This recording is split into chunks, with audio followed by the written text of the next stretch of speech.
Lesson 4 is all about how to deliver the evidence that you've now put together.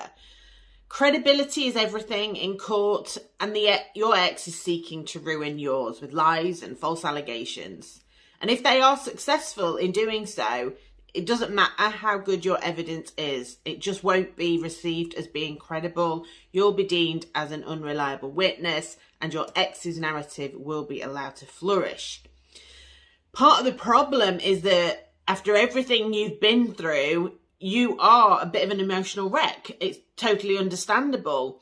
But when you give evidence, you might sound either unstable, crying a lot, or very anxious and just spilling your words out. Or equally, you might come across as aggressive, jumping in, shouting. Both of these behaviours can really affirm the false narrative and therefore give your evidence less weight. This is known as a framing error. It's a very common amongst humans, and it's a bias, which means that conclusions are based upon how the information is presented. And this is why it's so important for you to learn how to manage your emotions. And we do cover that more in emotional recovery. But this is about the particular skills that you are going to need to make sure that your evidence is well received and counted.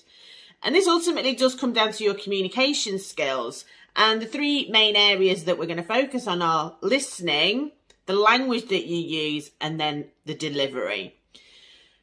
Active listening is really important because the narrative is that you're potentially an abuser, whether that be through neglect, abandonment, emotional instability, or physical, sexual, emotional, controlling, abusive behaviours.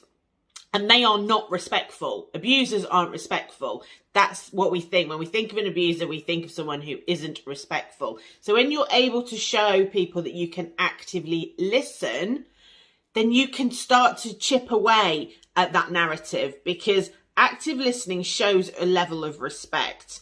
So what there is in your workbook is an assessment, essentially. It gives you what the skills are and where you feel you are at right now. Ultimately, it's about being mindful of where you're at. So knowing that sometimes I do jump in. Sometimes I don't always listen to all of the details. Go through it and be mindful of the questions so that when you're preparing for your hearing or your meeting, you can be aware of, I need to actively listen, and just remember a few of those key skills and make sure that you include them. And if you make a mistake, just say, I'm very sorry, I shouldn't have butted in there. You know, it's okay to resort back to, maybe past behaviours based on the anxiety that you feel, but do remember to acknowledge that you're aware that you shouldn't have done that. So the second one is language, and this is really important because you're going to be dealing with two main models within the family court arena. You're going to be dealing with the social model, which is CAFCAS, they're social workers, and judges and guardians who are more legal. And they will use different languages. So legal is very much black and white. Did they, facts or opinions. And social is more person-centred, so it's about the individual. Many people just think, I'll just tell everyone the same thing. And whilst that's not necessarily wrong, this just gives you that edge, because if you can speak someone's language, it develops a level of rapport that you're more likely to be heard when people recognise what you're speaking. So I recommend starting off by having a look at the welfare checklist and the CAFCAS tools for professionals to familiarise yourself with the kind of wording that they use. And I have provided the links for you. Don't cut and paste their phraseology and their adjectives, but do look for similar ones. So use a thesaurus and look at what are some similar words that you can use.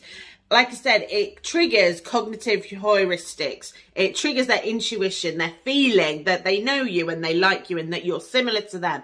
And if we think someone's similar to us, we naturally are going to believe them because, especially professionals who aren't going to want to think the worst of themselves.